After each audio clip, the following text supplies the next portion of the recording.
Hi, everyone. Welcome to the Psychology and Spirituality, a bridge to a better life discussion. I'm your host, Marcia Trajano, and with me are Dr. Anahy Fonseca and Jussara Korngold. Thank you for being here in this program. If this is the first time that you are listening, watching this podcast like program, please note that our program, this program, Psychology and Spirituality, are comprised of weekly talks, and they're based on the works by Joanna de Angelis. And we're here through these discussions. Today, we're going to be talking about reconciliation, but these discussions are here to really open up a safe space so that we can confront, compare, correlate, and most importantly, expand our concepts, our notions about spirituality from a psychological lens, and in doing so, bringing insights to our lives. Today, Dr. Anahy and Jussara will discuss various aspects of reconciliation. And I wanted to just bring a notion here. In 1995, so we're talking about what, 30, almost 30 years, South Africa's new parliament passed a law, and that law authorized the formation of the Truth and Reconciliation Commission, which was chaired by Archbishop Desmond Tutu, with the central purpose of promoting reconciliation and forgiveness among all those who were perhaps perpetrators or the victims of the regime, the apartheid. What I like to bring to us for this discussion here is that the central purpose of this commission was to promote, indeed, reconciliation and forgiveness, and to do so by bringing to full disclosure of the truth. The TRC, as it is called, took the testimony of approximately 21,000 victims, and two of those went into public hearings. Those public hearings were filmed, and it's an amazing documentation of the power of forgiveness and how forgiveness can lead to reconciliation. So, this episode today is dedicated to Nelson Mandela in his leadership through reconciliation. But before we start our conversation, I would like to recognize the organizations that are sponsoring our program. Please note that we appreciate TV Mansão do Caminho, the United States Spiritist Federation, the International Spiritist Council, and AMI Brazil. And if you haven't done so, please hit subscribe. And if you want to maybe access additional information, check us out at www.spiritist.us. If you have any questions, feedback, critique, anything, please put your thoughts in the chat window. We'd love to hear from you. If we don't have time to address them today, we will address in the near future, but we appreciate that. But I wanted to welcome both of you, Jussara and Anahy. And I just want to let you know that I just recently read an article about Nelson Mandela and this enormous power of forgiveness and reconciliation. And what I want us to maybe reflect upon this man that is our contemporary, right? His ability to forgive, which was the trademark, the highlight, the most important and remarkable aspect of his character. Remembering that he spent 27 years imprisoned and he was tortured for the majority of those years. After that, he emerged with a heart that could have been, but was not tainted by bitterness. So let's think about, because his willingness to forgive all of those who were oppressors for him and his people, he came out with this sense of this notion of love, and in it, He was not seen as a weak person, but he demonstrated this remarkable notion of strength of character. So, forgiveness in his eyes just meant, according to the article, ability to break a cycle of hatred and violence. And he understood that we all of us, you and me, can harbor resentment. We can even seek revenge for those that hurt us profoundly. But in doing so, all we're trying to do is perpetuating this cycle and the suffering from the cycle. So when we choose the path of reconciliation, we understand that we are becoming closer to one another and become stronger as spirit. Whew, a mouthful. But I was just thinking, and I'm thinking about you, Jussara, because when I read this article about Mandela, I also remembered that Joanna de Angelis books in general, but there's one book in particular that she brings this topic front and center in one of the chapters, and of course, we cannot forget that incredible example of humanity that Jesus Christ, our guide, our model, brought to us, right? But I was thinking, can you maybe talk about how this topic relate to, for example, to the notion of spiritual and psychological sacrifice for those that cannot make those connections, Jusara? Hi. So, first of all, hello, everyone. It's so great for us to be here again together with my dear sisters of heart, Anahy and Marcia. And as always, it's a joy for us to be talking about this topic or those topics that we bring here to understand more about ourselves, inspired by the benefactors Joanna de Angelis under the light of psychology. And I was thinking that when you were talking about Nelson Mandela, actually, I had the chance to see him once and hear him talk in England, and it was quite an experience. I was mesmerized by that, and I guess one of the privileges that I had in life. And one can only think that a person like this has to be guided by a loft ideal, because being able to withstand everything that he went through, survive, and not only that, but think about others that would be in lesser position than himself, and still fight not to gain privilege or to conquer positions in wars and utilizing any kind of violence to do so. He decides to go through a way of reconciliation. And for that to happen, one has first to reconcile with oneself. Correct. And Yeah.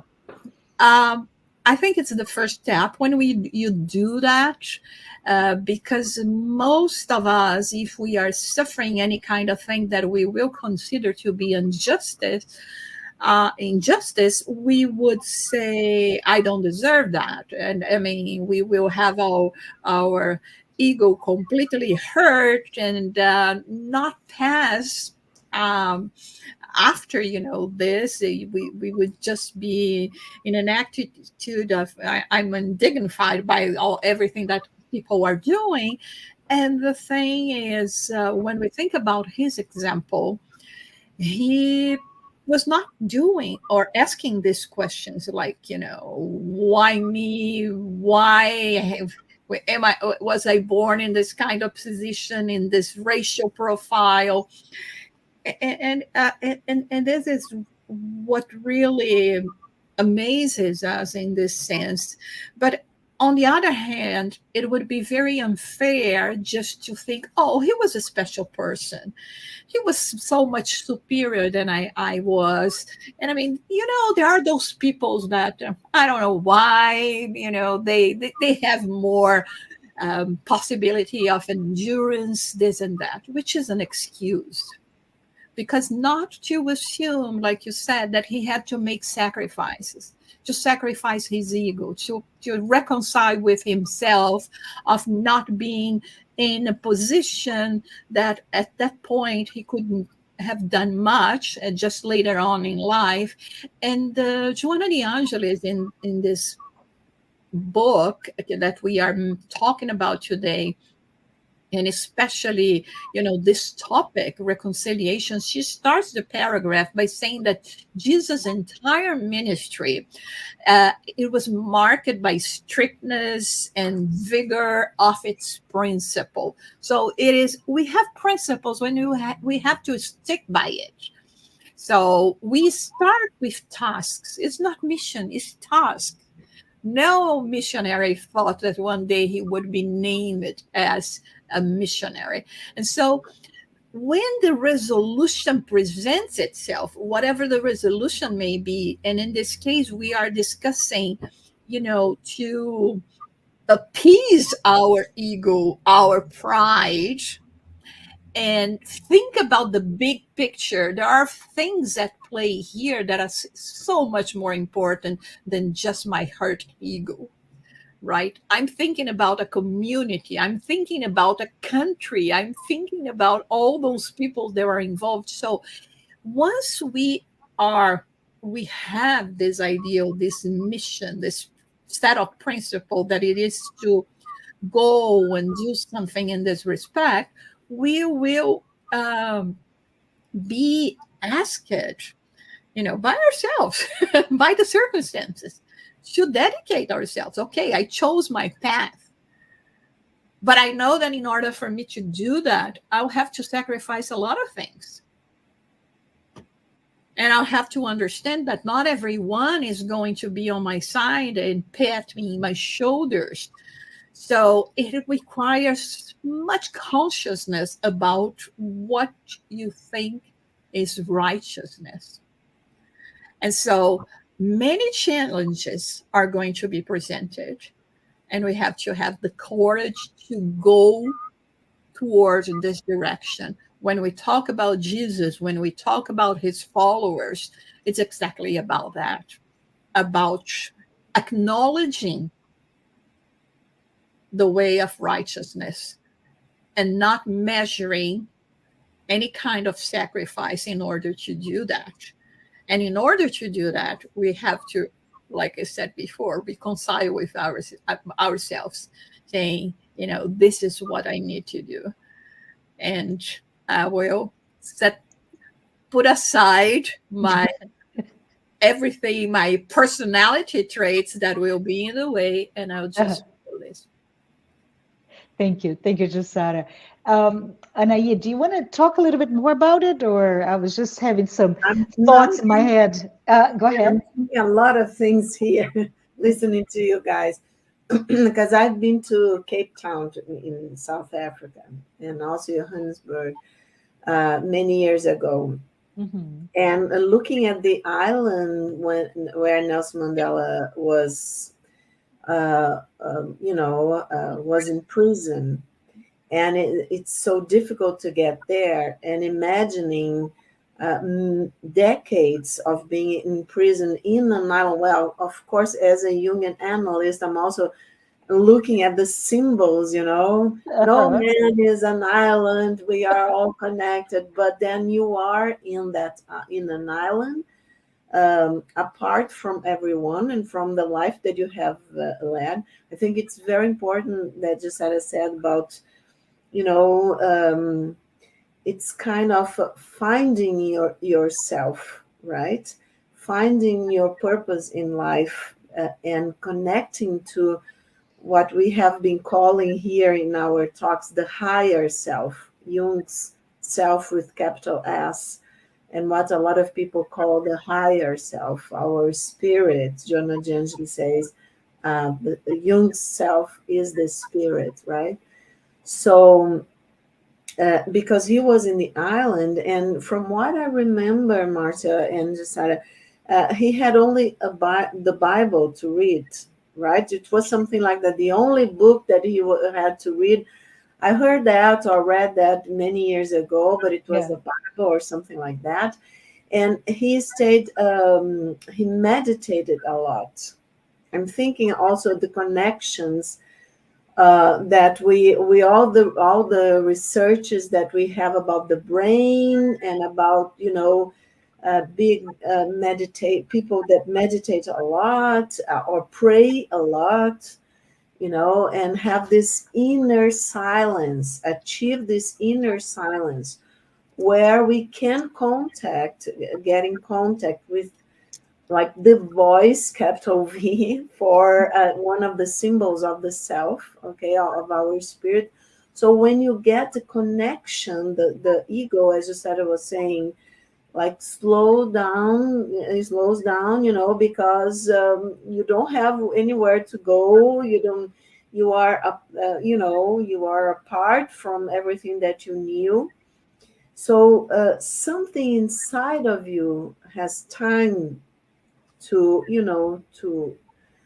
reason, to flourish, and the ego then, of course, will have to go through a lot of suffering. You were asking about the suffering, the sacrifice. Yeah.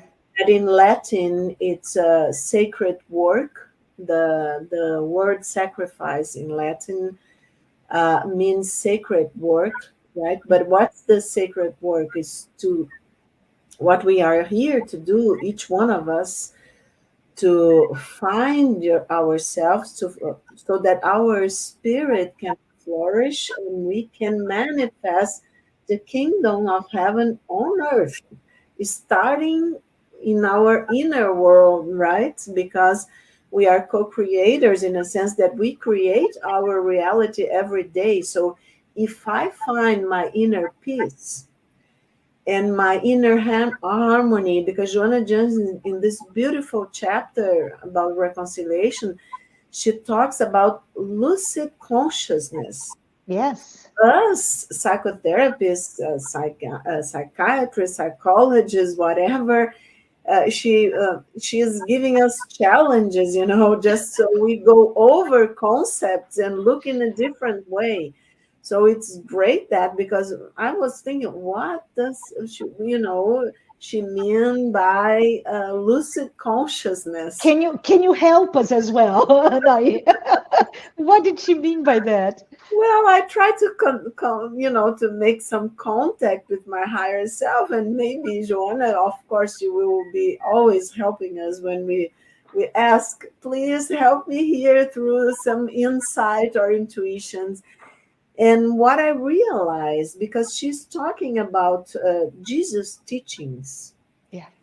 and the gospel, right? The good news. And which are the good news that Jesus were bringing to us, that we really have, as spiritist knowledge brings to us, so many, through Allan Kardec's codification of the communication of all the spirits and all other mediums that came later on, that we have this knowledge of the laws of God inside Yeah. of us, right? And I would love to hear Jussara talk a little bit more about that. And so the main law, I would think, is the law of love. We cannot forgive anyone if we don't understand, right, what's going on, but not only in the situation and the people involved, because we know we have been talking here about the ego, the mechanisms of defense, the way that we project onto each other, a lot of things that are in our unconscious, personal unconscious, and things like that. We protect ourselves against our shadows. Joanna Jones is always talking about the shadow, the collective shadows, also our individual shadows. So we are not supposed to serve our shadows. And Mm. forgiveness and reconciliation they have these aspects, have a lot of our psychology have a lot to do, as Joanna is showing us in this beautiful chapter, with this lucid consciousness, that which is, I think she means to tell us, because she keeps telling us that we should pay attention, first of all, to ourselves. When we feel hurt, that someone is hurting us, right?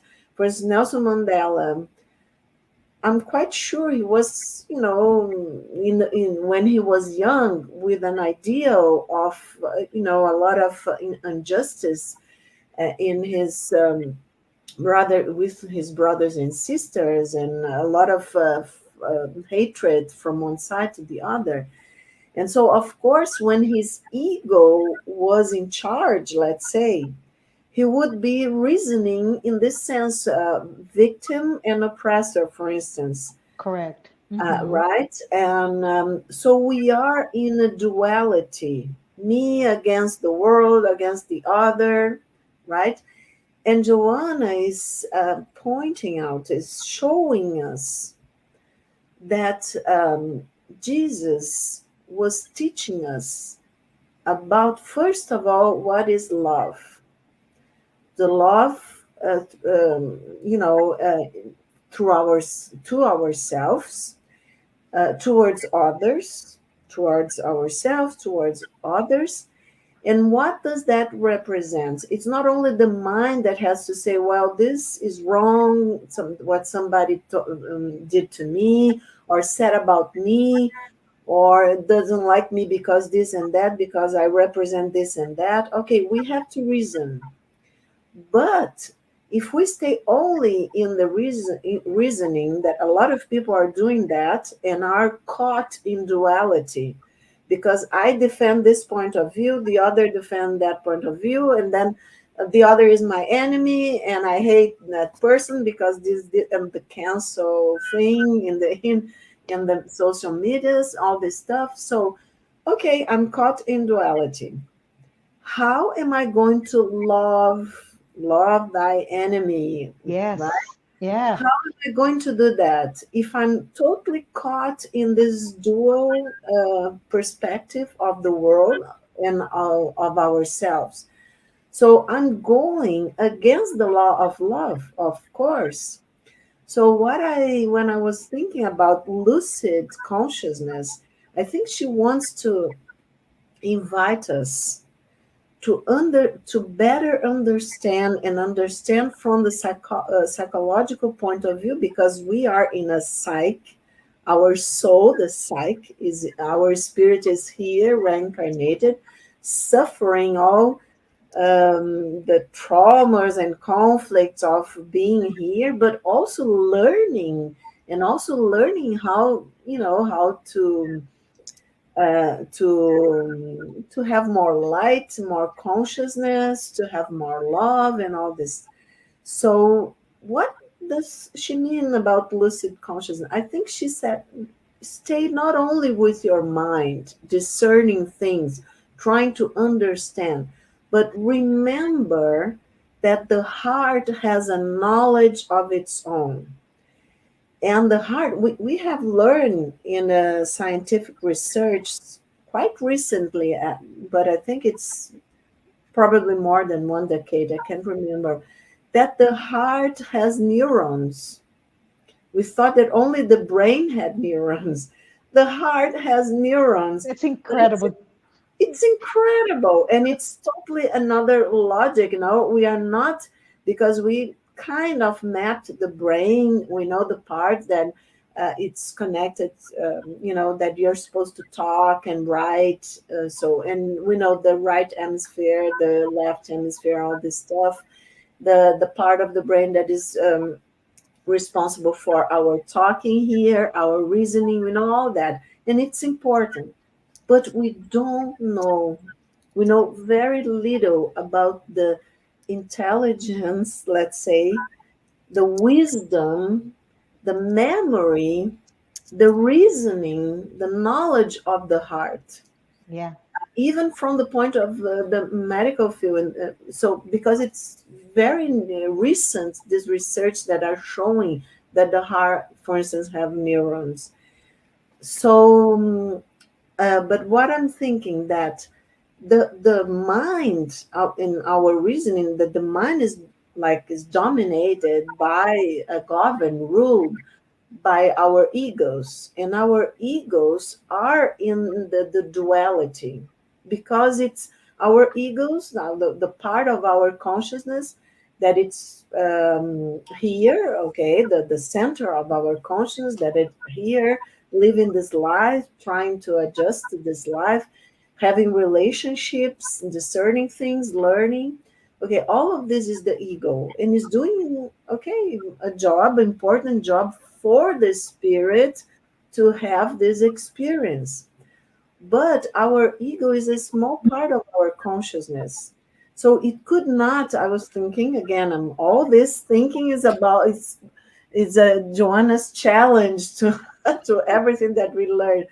So could not have this lucidity, the Yes. ego, because it suffers a lot of traumas, and a lot of it's subjected to the childhood experiences, traumas, conflicts, and all of this. So how do we get to this lucidity that Joanna is asking us to, like Jussara was saying, to, like Nelson Mandela achieved in his life, that really changed the whole country, and give this wonderful example that you talked about and you reminded us, because of the heart. And I think what happened with Nelson Mandela, because the heart has a non-dual knowledge and wisdom. And Jung says that the heart has a memory. It's not his exact words, but people can put in the Google to see the exact words. But he says that the heart has a knowledge much more important and exact, precise knowledge of what is good for the soul than the mind. And why is that? Because in your heart, you know how you feel. You know if you are feeling joyful, if you are feeling happy, if you are feeling sad, if you are feeling depressed. You know in your heart, your soul. We say the tears, right, are cleaning your soul, or are showing the sadness in your soul. So the heart has this knowledge, let's say. So I think what happened, and I think that's the lucidity that Joanna is asking: know yourself, analyze yourself first, and first of all, before you try to discern if the people, it was an injustice towards yourself, or what was going on. This will be important for you to have an understanding, right? A reasoning about, and to know better yourself and know better the others. This is very important. But I think the first step is to connect to you what you feel, and understand that no matter what people do to you, the person that it's feeling, it's not the other that did this or that, is yourself. So why am I feeling like this? Another great sentence that Jung says is that I'm not what happened to me. I'm what I choose to do with what happened to me. So I think Nelson Mandela is a beautiful example.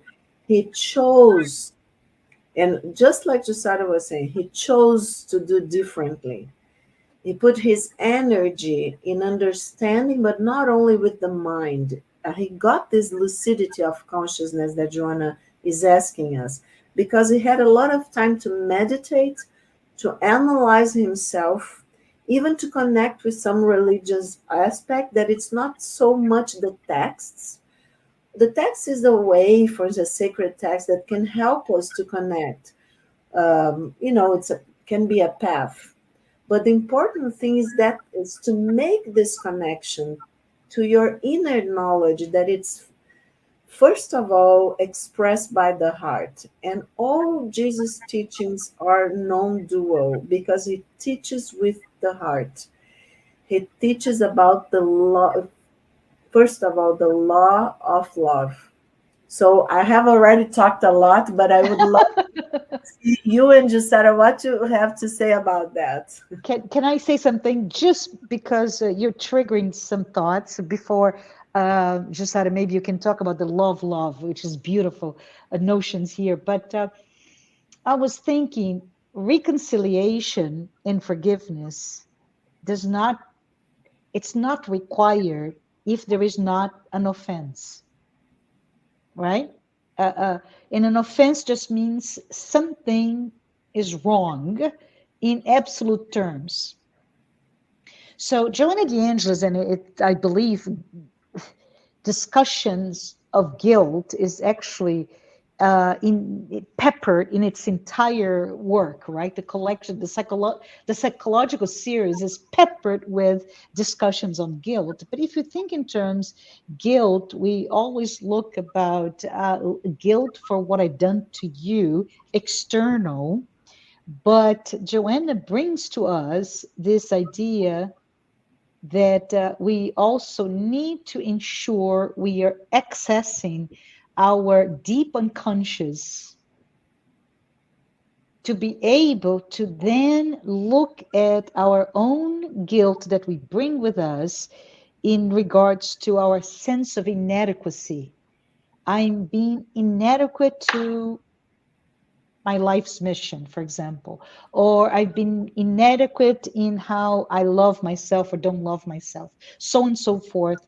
So, beyond what I do or do not do wrong, that requires a sense of forgiveness to ourselves or to the other in reconciliation.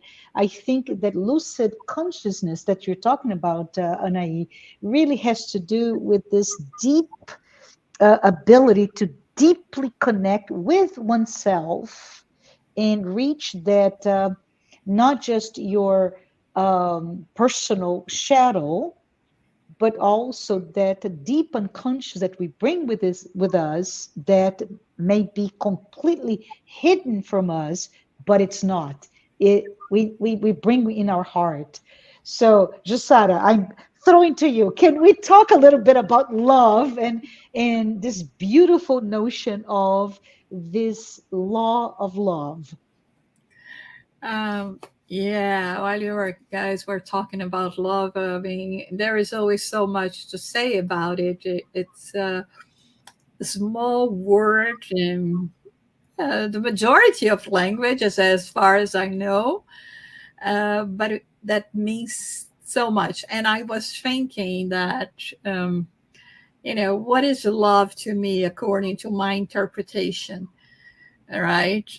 It's the raw material that God utilizes to create everything. So when I think about love, is the emanation of God. It's everything, and of course, in our understanding, limited way of seeing it, we classify it as being more related to almost a material thing than a spiritual thing.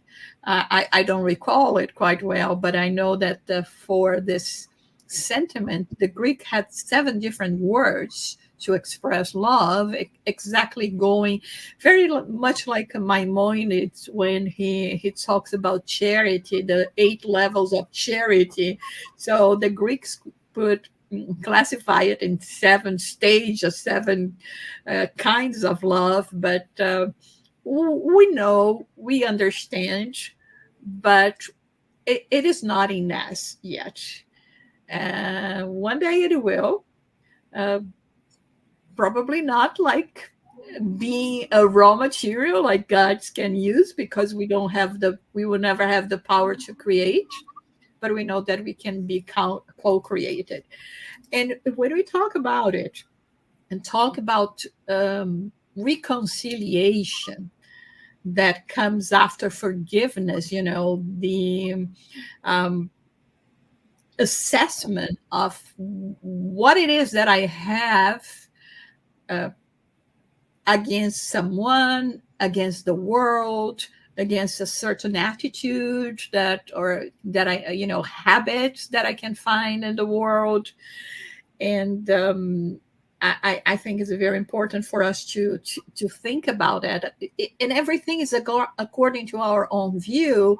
That's why I think that when Joanna de Angelis mentions lucid consciousness, that in a way, when you read that, you say she's being redundant, right? Uh-huh. Because consciousness means already I'm, being aware. Why is it lucid? Yeah. It's already there. But the thing is, and if we are telling the truth to ourselves, we always have a blind side when analyzing ourselves, analyzing the things that we do.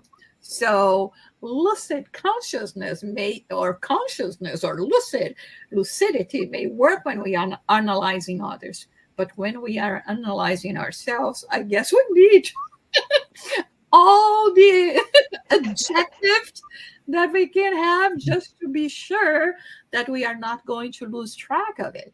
So when I'm thinking about love to humanity, love to creation, and thinking about the importance of our relationship with the world and how whatever I do matters. That was the thought of Nelson Mandela, because he could be selfish and just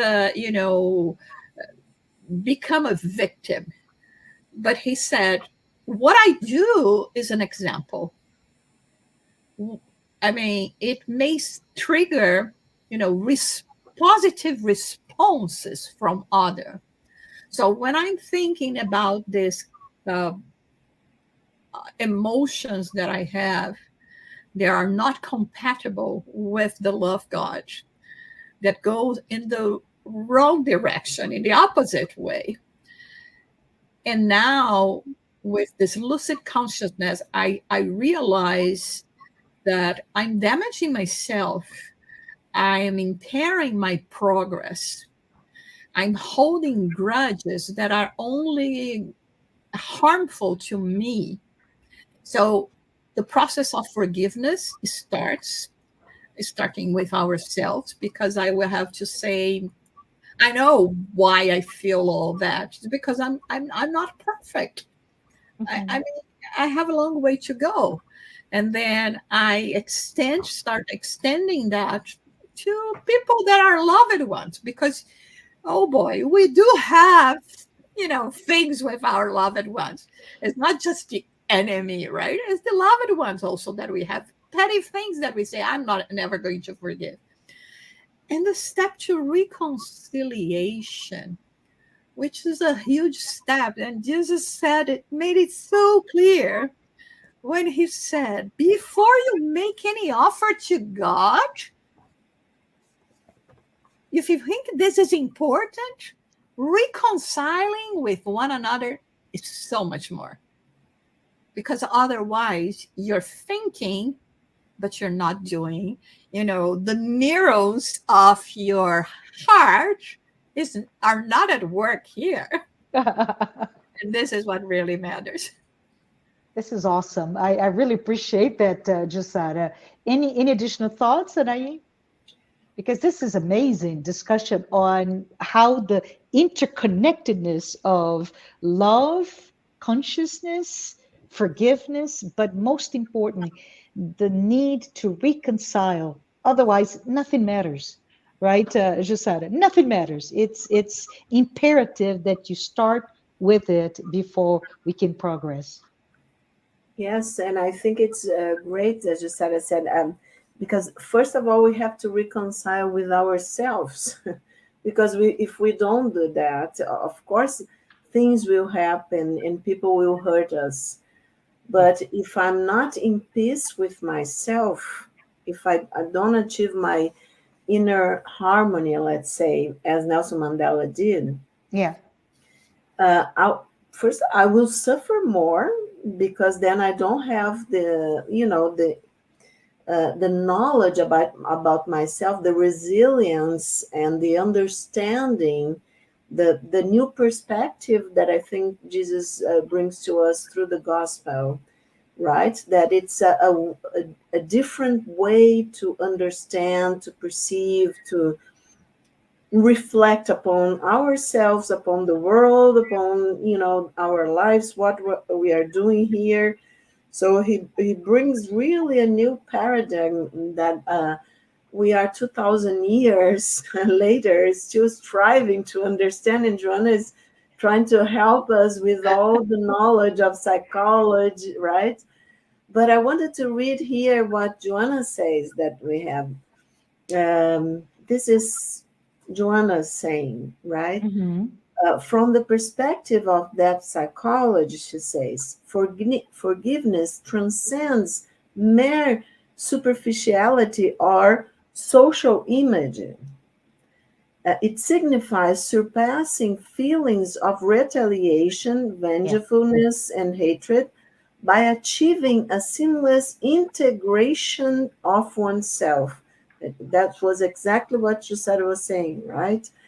It involves maintaining internal peace despite the challenging and often distressing nature of interpersonal relationships. Forgiveness involves enduring internal tranquility amidst external disturbances. So that's why I think for Nelson Mandela was so important those years of prison for his spirit. And I think, Jussara and Marcia, that we can, with the reason that Mm-hmm. Joanna is asking us to do with the knowledge, through the knowledge, spiritist knowledge, that he brought in his higher self, in his spirit, the knowledge that he would have to give an example. Of course, his ego, when he was young, didn't know about that, right? Uh-huh. But at some point in our lives, it will happen like a calling, awakening. A lot of people are talking these days about awakening. And the awakening is a process that it's a psychological and spiritual process of something that happens, challenges in my ego and my life, my personality, also my psyche. And Joanna says, reflect before, in the face of challenges, she also said. So our capacity of doing this really deep reflection when we are challenged in life. Of course, it hurts. Of course, we get mad. We all have egos. Some people are more traumatized than others, and we have complexes, and we have, different experiences that will come up to the surface, like, to our consciousness. But that's the job, people. That's the job, is to analyze ourselves, to not judging ourselves, to having patience with ourselves, being kind to ourselves, loving ourselves, first of all. In this form that Jussara said, it is creating life, spiritual life. And Jesus comes with the gospel to teach us to not get stuck in material things, and to understand what is love, what is God, what is evolution, what is our, this communion of brothers and sisters that are, our humanity, and this beautiful, beautiful planet and experience that we have, that hurts sometimes because we are still ignorant. So to in a sense, like spiritual, we always say, not children, teenagers, let's say, we are evolving, right? So I think this is very important to understand what Joanna is saying, that for forgiveness and reconciliation, as Jussara said, that comes next, has to be done first of all with ourselves, with our dark aspects. And I think Nelson Mandela did this very well in his years of solitude, so much so that he got really friends with the guard that was his oppressor, let's say, Yeah. because would take him to walks. And from what I remember, that people told me in South Africa, they had great talks, and they really got to be friends.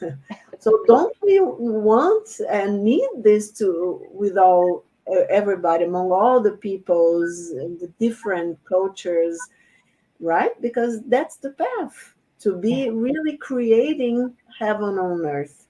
Yeah. So I think it's a wonderful chapter. I know. And we are at time. Unfortunately, this is such a great conversation. But I just wanted to maybe leave this invitation to all of us because it is, and we also read this notion from Joanna de Angelis.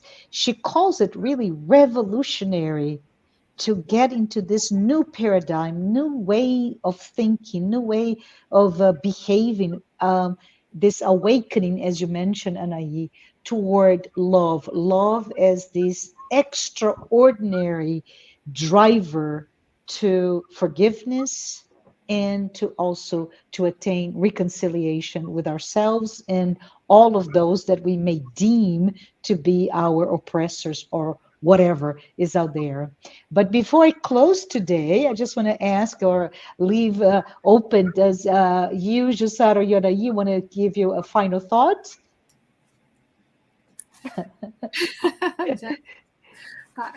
I have a lot to think about it, and I think it's a very good topic for this beginning of the year to think Absolutely. about reconciliation. Absolutely. Anaí? Well, I just wanted to say that, and thanks everybody for being in, especially to dear friends, that having this opportunity to talk about this in a world that is still suffering with shadows, right? But that we should have faith. And it's, of course, I would talk about the synchronicity. You all know that I talk a lot about synchronicity, but I think it's one of the ways that we get in contact with this transpersonal dimension, where we find messages of our mentors and spirit guides. And I was watching a series that it's with Jesus, about Jesus' life. And in today, before I came here to talk with you and talk with everybody that's watching us, I just put in a scene that Jesus was healing a man who had a leg.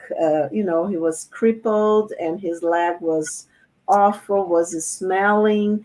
And Jesus was in the middle of a lot of people that really didn't want to hear him. There was this difficulty, and he is in the beginning of his teachings and supposed miracles that we know were not, in the sense that miracles for the ego, but were this beautiful being expressing and teaching us the law of love. And he says to this guy comes, he cannot walk, he's in crutches and cannot run. He would love to run and things like that. He cannot walk. And everybody's, because the guy is smelling, the leg is rotten and all this stuff. And Jesus comes to him and says, I see you, looking straight in his eyes.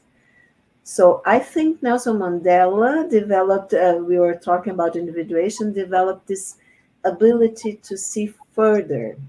And this is the awakening, so that we can, try to do like Jesus. First of all, say to ourselves, I see you, I see myself.